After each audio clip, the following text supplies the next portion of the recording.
Welcome again to this episode of Skills Update. This week we will be focusing on powering Nigeria's growth initiatives with the development of qualitative skills across critical sectors of the economy. In this context, we will examine the innovative strategies being adopted by the Industrial Training Fund to provide sector-specific training aimed at bridging the skills gap in no time, whilst also putting those trained to work. My name is Angela Ajayi. Welcome aboard.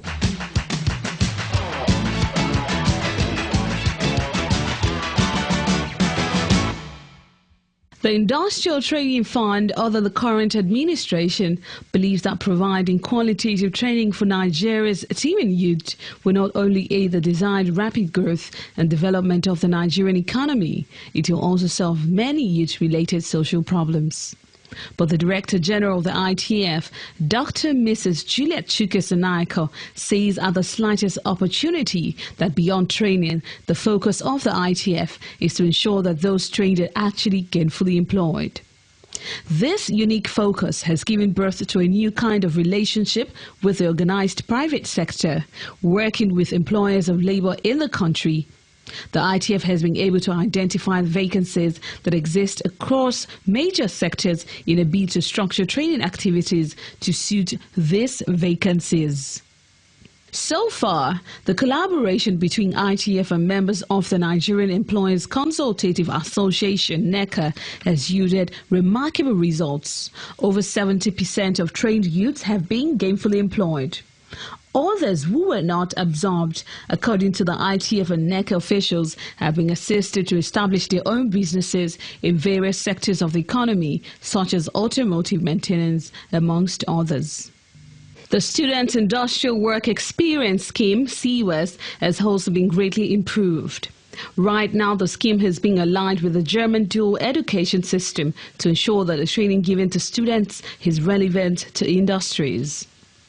There is already a pilot scheme in partnership with a team from the German Dual Vocational Education and the German Chambers of Commerce and Industry. This has to do with the exchange of trainees as apprentices in industries, an experience that has been described as awesome by those who have completed the program. Currently, the ITF is building more training centers to achieve its focus of training 2 million Nigerians annually and putting them to work. While experts and employers of labor are of the opinion that there is still a long way to go in getting the country's skills requirements right, they're excited that for the first time, skills development is being given the desired attention. Analysts and captains of industry have said that Nigeria is currently taking the right step to ensure the economy is driven by skilled manpower in this regard. They commended the ITF under the current administration for its style of thinking outside the box to fix the nation's skills problems. Many of them, however, listed common problems and suggested solutions that would lead to a win-win situation for employers and employees. The suggestions are in line with the ITF's Partnership for Success strategy. In this episode, we will take the analysis and suggestions of former President, Manufacturers Association of Nigeria, Chief Kola Jamudu, and the Chairman, Innocent Group, Dr. Innocent Chukwuma. If there is any big challenge facing industries in Nigeria is to get skills at that level. Technicians, engineers, of free skill that can match the present day demand of modern manufacturing, even education. I think there is a program in place jointly with the universities and industries to map out programs and strategies that can produce people that can support this industrialization process.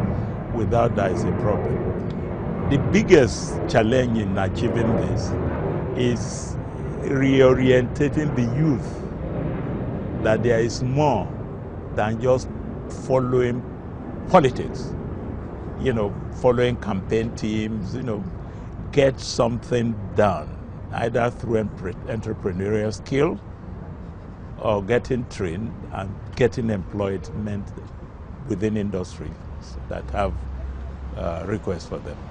For example, I'm aware that companies, PZ Cousins, Nigerian Breweries, quite a few of these organizations in Nigeria have programs which they do in conjunction with ITF, with NECA, to try and brush up the skills of our youth who can have capability to cover this gap. However, just training without finding avenues to which they can utilize that training is key. Otherwise, we will not achieve much. Either tie them to industries or get them to set up on their own. Because it's the entrepreneur at whatever level, be it 1 man, 2 man, 5 man, it is key. I think it's good. And any training must, however, we must think of the entire value chain so that we don't train people who will be frustrated without getting jobs and without knowing how to utilize it. I think that's the area. We're in the country. We've seen worse periods in the economy of the country. We should continue to have faith that the future can only be brighter. Sacrifices at all levels and determination to remain focused and not be wavered because of short-term problems like we are presently facing is key. And I think we'll get there. We'll get out of it with the right strategies being put in place that will reduce waste, which can then be rechanneled into the economy. I'm very confident I will be there. My advice to investors is to remain focused, remain determined, and win with Nigeria. We will win as a country. Nigeria will succeed. Investors will succeed. Innocent Group is made of so many companies under it. We are mainly into manufacturing.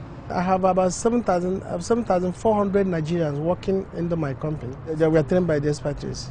And I have about 45 expatriates working in my company. Nigeria is a virgin place for everything.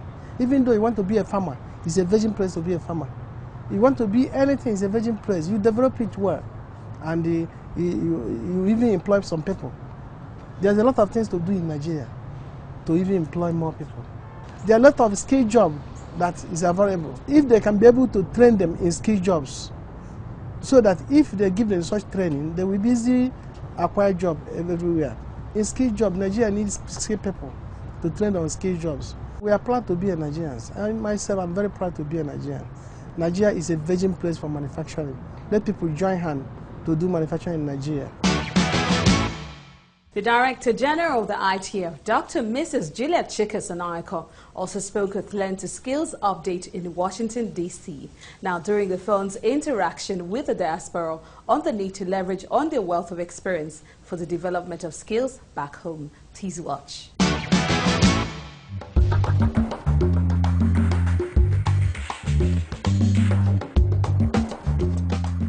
We must first understand the critical needs in that sector and to be able to direct this investment appropriately. I want to say that there are so many aspects that must be addressed urgently to be able to reposition education in Nigeria. And I know that it may look like a huge challenge, but of course it's doable. I also know from the ITF point of view that we're also doing a lot. And all we do is to support the education sector, the human resource development in Nigeria, because which the education is all about as well. And we do that in different practical ways. Of course, the first one the most important one we're working on, which is the Skills Gap Survey, is also for the benefit of the education sector, in the sense that the outcome of the Skills Gap Survey is supposed to help the education sector to address certain gaps to be able to review what they are doing right now and see how they can do it better, what programs need to be improved upon, what new courses need to be introduced, and what courses need to be phased out. Because as far as I'm concerned, there's no need training people in an area that's not needed by the industry.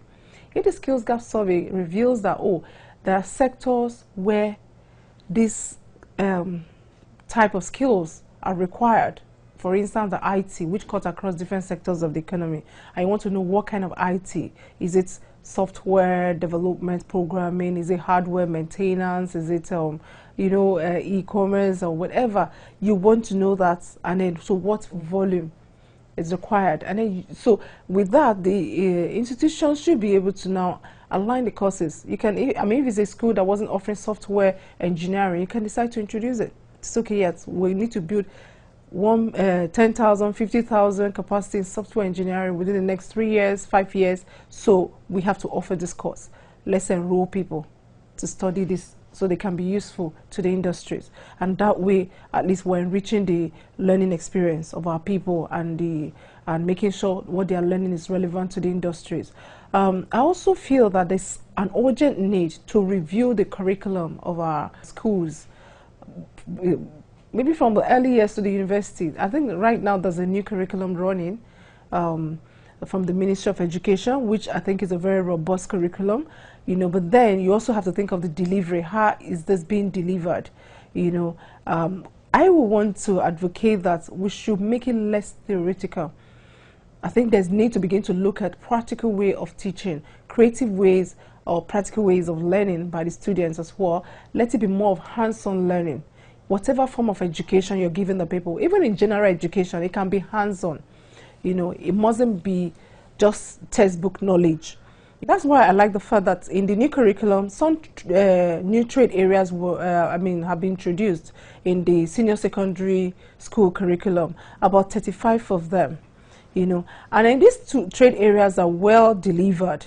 I believe the students will graduate from secondary school well skilled to some extent to be able to probably go into their own businesses if they can't proceed to the universities. And that is where I say the delivery is very important, and that's also where ITF is coming in to see how much we can help bridge the gap. And how are we doing this? We have our training facilities in different parts of the country, and we have started the discussion, and in the initial discussion we have met with Association of School Owners within the FCT, and we've talked about it. We've also informed them of what we can do to help meet that need, because we believe that schools, if you expect one school to set up 35 different workshops to be able to give the students the opportunity to learn any trade they want within the 35 courses, trade areas being offered or contained in the curriculum, you are asking for too much, because it's going to be too expensive for schools to set up 35 different workshops. But then for the students to be able to learn these courses properly, they really need to be exposed to some form of workshop learning, practical learning. And that's why I said ITF, we have centers, and all we need to do is to take the curriculum, look at the content, and be able to probably structure some of our programs and workshops to meet to tie into the secondary school curriculum, so the students can come in, have practical learning. It could be 2 weeks in a term or in a section, but that 2 weeks hands-on learning can go a long way to help the student demystify what that particular trade area is about.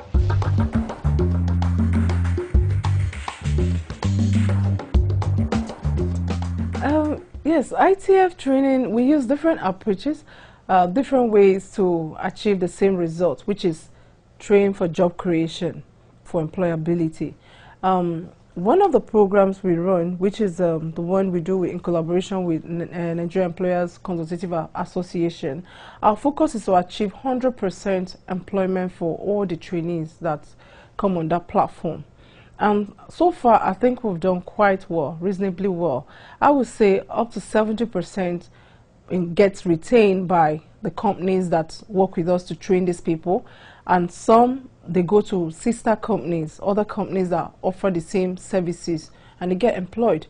So I would say we've recorded close to 100% employment for most of this for these trainees. In fact, what happened, like with the collaboration we had one of the farms, when we visited, the farm owner said, look, he really wanted to retain these people. He basically was begging them, but these students said no, they want to go and start their own businesses. They were eager to go and start up, and they're all doing very well because, you know, they discovered that there were some opportunities, potentials to make money, to actually get started and grow fast. Initially, I think we're giving them money, you know, under that collaboration, when they want to go start, they could get up to 1.5 million, 1 million, you know, on that particular scheme. But later realized that no, we wouldn't do that. It's better you get started, then we can come in if you want to grow the business, you need some help. Because ITF is not really about funding, but about training. So we didn't want people's attention to shift to saying, oh, ITF will fund you, but to say we're going to give you the capacity and the competency. And that's why under the amended program where, you know, ITF was supposed to train and then BOI is supposed to come in and fund these people.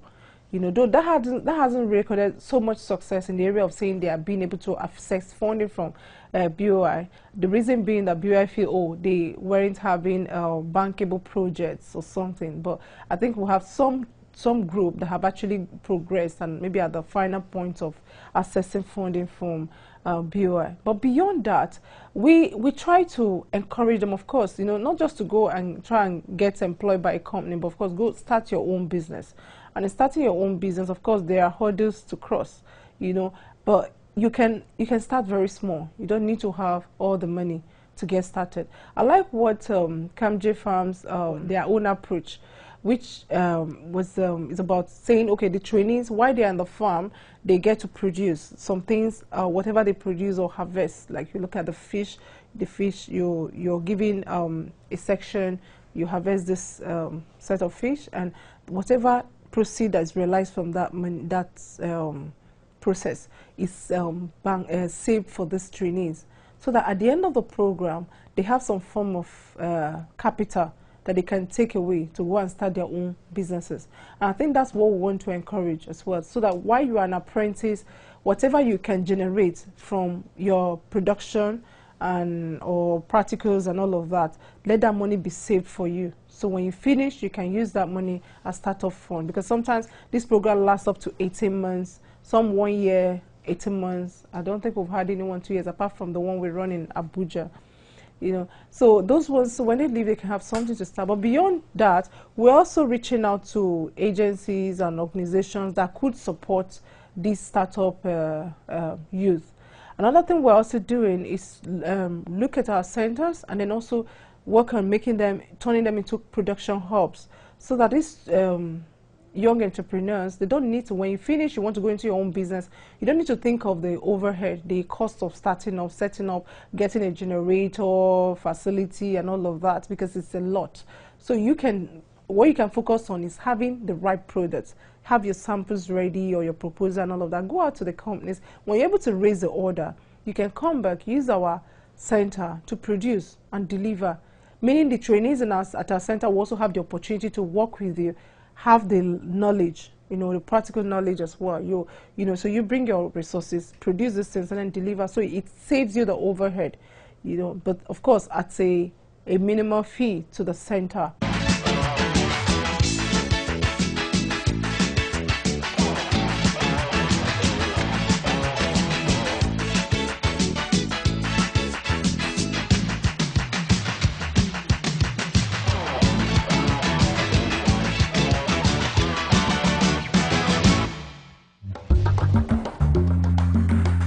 Now let's look at some of the exciting activities of the fund. The Industrial Training Fund recently rewarded outstanding stakeholders and members of staff for a job well done at the annual Merit Award, which took place at the ITF headquarters in Jos. The Director General ITF, Dr. Mrs. Juliet Chukkas Onaeko, commended the work done so far and set a new agenda for a better performance. Today's event is my first Merit Award ceremony as the Director General of the Industrial Training Fund, having assumed duty in May 2014. The mandate of ITF is to train, to build indigenous capacity sufficient to meet the needs of the public and the private sectors of the economy. The need to train 2 million became unavoidable due to the population of Nigeria and the number of youth that were considered unemployed. It is considered that 23.9% of the 167 million Nigerians were unemployed, out of which about 50% are youth. The graduation ratio from the universities and the polytechnics was placed at about 1 million per annum, meaning that we needed to train more and empower more to become self-employed so as to reduce the 23.9% unemployment rate on a yearly basis.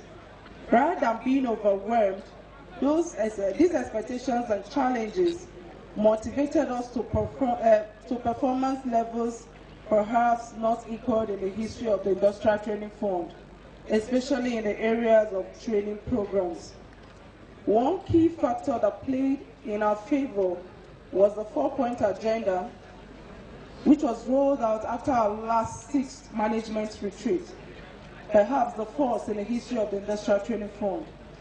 The 4-point agenda focuses on the critical mandates of ITF. 1, to train 2 million annually for job creation, wealth creation, and also the full automation of the business process of ITF to ensure 100% revenue generation and also to achieve 100% efficiency in sewage administration. This was intended to ensure effective service delivery that will add value to the bottom line of our esteemed clients' operations and guarantee full actualization of our mandate, but also to serve as our guiding beacon. The Skills Update team also spoke to the Permanent Secretary, Ministry of Industry, Trade and Investment, Ambassador Abdikadir Musa MNI, on the unique programs being initiated by the current administration in the area of skills development.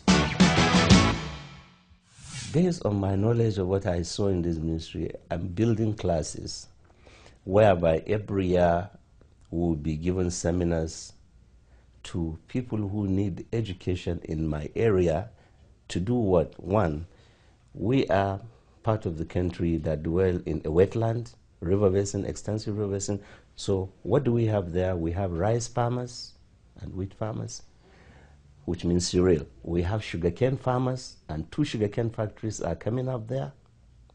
We have Fulani, so we have a lot of animals, animals husbandry.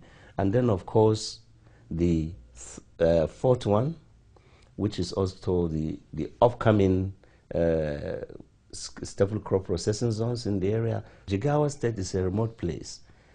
When they take everything, most of the time, that part of the country, they just dump it in Kano because Kano has an international airport.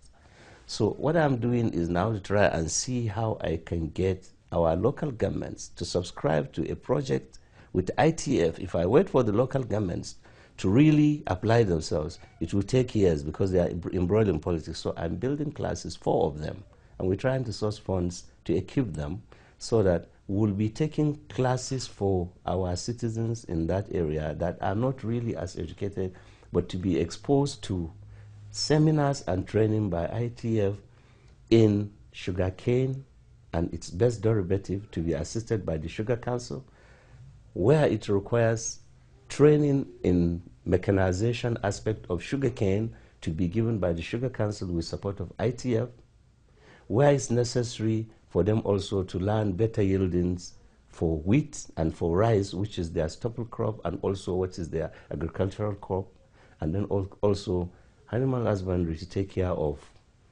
people who rear animals there because it's their basic economy, producing local milk and so on. What I'm trying to bring is to prove to them that I have been somewhere, and I want them to be part of this journey to learn what I have learned, to improve their life. When you gain access to quality training on a platter of gold, all you do is appreciate the sauce. This is a feeling with Industrial Training Fund's trainees who spoke to Skills Update. I'm so happy because I know if I'm to do this on my own, it's going to cost a lot. So it's really a privilege. They're giving it to us, like giving it to us for free. And so it's just for us now to utilize what the privilege they've given to us, the opportunity they've given to us. I don't even know how to express myself or my joy, what they've done, but I just pray that God will continue to strengthen them so that they will be able to give other people like myself the opportunity to do this. My mom is a tailor, so I know a little about fashion design. And if she wants to teach, if she wants to train anybody, I know the amount she collects. So, okay. And this one is free. So yes. All right, let's take a few feedbacks from the viewers.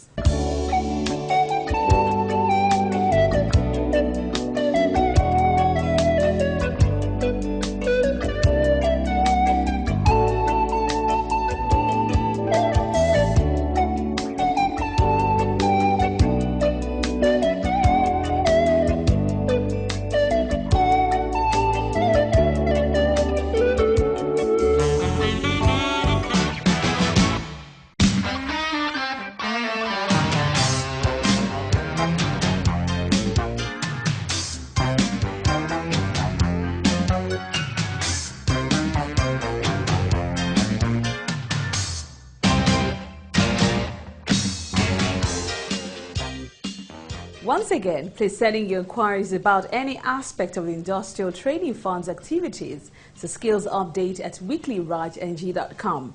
For advert placement, you can contact the Skills Update team via email at info@weeklyrajng.com or via the number +234 813 653 1086. But then it's text only. Thanks for watching. My name is Angela. See you next week.